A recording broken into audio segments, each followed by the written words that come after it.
Monday to Friday, Jumatatu mpaka Ijumaa, lakini Jumamosi na Jumapili pia unaweza kutumia kwa uzuri kabisa na yakakusaidia kwa kiasi kikubwa. Inawezekana wewe ni mfanyabiashara lakini ni content creator, au pia unapenda tu mambo ya mitindo lakini pia graphic designer, video production, mtu wa hapo.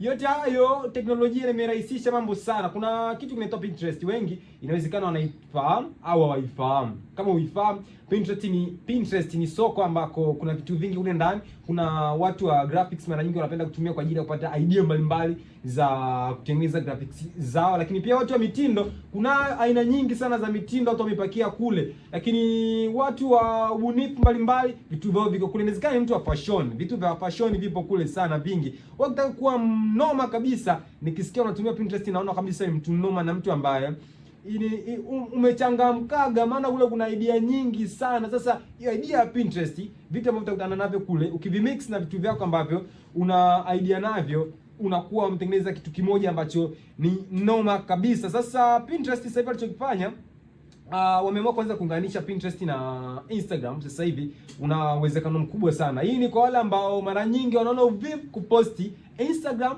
lakini pia kuposti Pinterest. Kuna mwingine toka login kwenye sign in kwenye Pinterest, ajisajili kwenye Pinterest, hajawahi posti chochote wala hajui namna gani ya kuposti kwenye Pinterest. Pinterest unaweza kutengeneza kazi yako, inawezekana ni mbunifu wa nguo, inawezekana lakini pia ni mbunifu wa michoro, ni mbunifu wa graphics, mpiga picha noma kabisa, ukawa unaweka vitu vyako kwenye Pinterest na ukauza. Kuna sehemu ya premium, kwa hiyo unaweza kuweka vitu vyako kule na ukawa unaviuza. Unauza picha lakini pia unauza bunifu zako ambazo unaziweka kwenye Pinterest. Kwa nini unaendelea kuteseka? Lakini pia kule ni rahisi zaidi. Sasa hivi AI imehamia kwenye upande wa Pinterest. Maana yake zamani ilikuwa inabidi kama unatafuta kitu au una search kitu kwenye Pinterest, inabidi uandike jina lako, jina la hicho kitu. Mfano ni nguo, inabidi uandike nahitaji nguo, nahitaji picha ya nguo, au unahitaji picha ya graphics kitu fulani, inabidi uandike picha kwa namna fulani. Lakini sasa hivi imerahisishwa sana.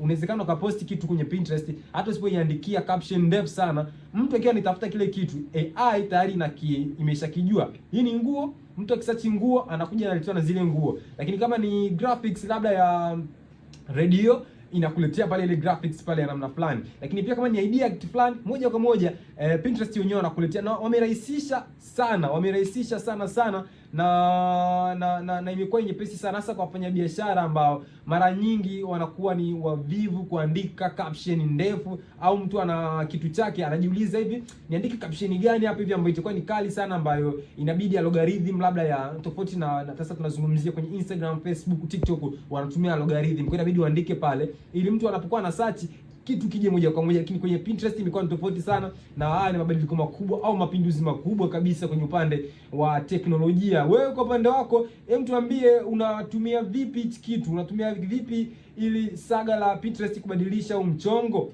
Inawezekana ukaniambia imekusaidia kwa namna gani uko ulipo wakati huu hapa. Au kama ulikuwa ufahamu Pinterest, inawezekana umeshaifahamu, inawezekana umeshaijua, na inawezekana umeshajua namna gani ambavyo unaweza kuitumia, na sasa hivi ikakuletea matokeo makubwa kabisa kwenye biashara yako, lakini pia kwenye kile ambacho unakifanya. Bunifu ni nyingi sana. Usiseme hakuna ajira alafu una smartphone, ndugu yetu. Usiseme hauna kazi alafu kuna smartphone ambayo ina uwezo wa kukuzalishia pesa mingi sana ukiwa unalala zako ghetto, alafu unafanya mishe zako na mishe zako zinakwenda. Inawezekana uko ofisini, kuna muda fulani ule umekaa au uelewi. Kuliko pete TikTok au YouTube ukitazama tu video za kuchekesha, fanya mpango. Ingia Pinterest, tengeneza kitu chako kimoja, unajua hichi kitu kabisa mimi nitakiuza. Unakiweka pale, unangojea wateja.